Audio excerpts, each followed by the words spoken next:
গাজীপুরের মালিকবাড়ি এলাকায় আছেন সহকর্মী রাজিবুল হাসান। সরাসরি যাচ্ছে তার কাছে। রাজিবুল,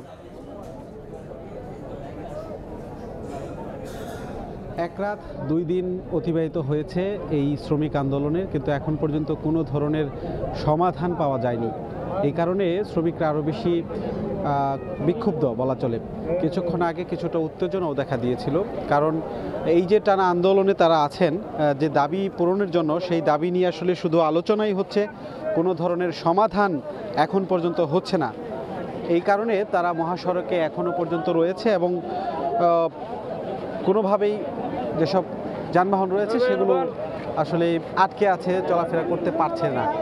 এই যখন অবস্থা, তখন আইনশৃঙ্খলা বাহিনীর সদস্যদের এর আগেও বলছিলাম যে তাদের আসলে খুব বেশি স্থানীয় যে এখানে যে গাজীপুর মেট্রোপলিটন পুলিশ, তাদের আসলে খুব বেশি কার্যক্রম মাঠ পর্যায়ে দেখা যাচ্ছে না। তবে শোনা যাচ্ছে যে মালিক পক্ষের সঙ্গে সেনাবাহিনীর সদস্য এবং পুলিশ কয়েক দফায় কথা বলেছেন এবং যে কারখানা এবং তাদের যে স্থাপনা সেই জায়গাগুলোতে গিয়েছেন। তবে এখন পর্যন্ত সেই ধরনের কোনো সমাধান আসেনি। কিছুক্ষণ আগেও সেনাবাহিনীর সদস্যরা এসে শ্রমিকদের সঙ্গে কথা বলেছেন।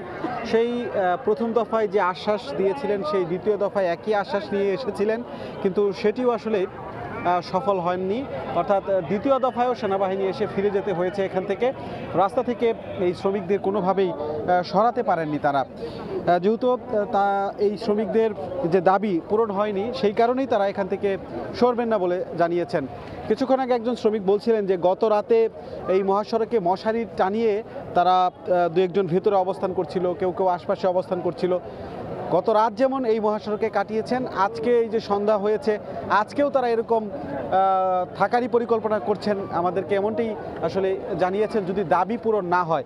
এই যখন অবস্থা, তখন কিন্তু জনদুর্ভোগ যেটি বারবার বলছিলাম, সেটি এখন আরও বেশি চরম আকার ধারণ করছে। মানুষ চলাফেরা তো করতেই পারছে না, একই সঙ্গে আশপাশের যেসব ছোট ছোট হোটেল কিংবা দোকান রয়েছে, সেই সকল হোটেল দোকানেও আসলে খাবার পাওয়া যাচ্ছে না, বিশেষ করে ভাত কিংবা স্বাভাবিক যে অন্য খাবারগুলো সেগুলোও পাওয়া যাচ্ছে না। এর কারণ হচ্ছে এখানে প্রচুর শ্রমিক, উৎসুক জনতা, সবাই মিলে দুপুরের খাবার অনেকেই খেতে পারেনি এবং গাড়িতে যারা আটকা পড়েছে তাদেরও কিন্তু জনদুর্ভোগের শেষ নেই। কিনাগাত আসলে স্বাভাবিক হবে ঢাকা ময়মনসিংহ মহাসড়ক, সেটি বলা যাচ্ছে না। এই ছিল আমার কাছ থেকে সবশেষ তথ্য। সরাসরি যুক্ত ছিলাম গাজীপুরের মালিকবাড়ি এলাকায়।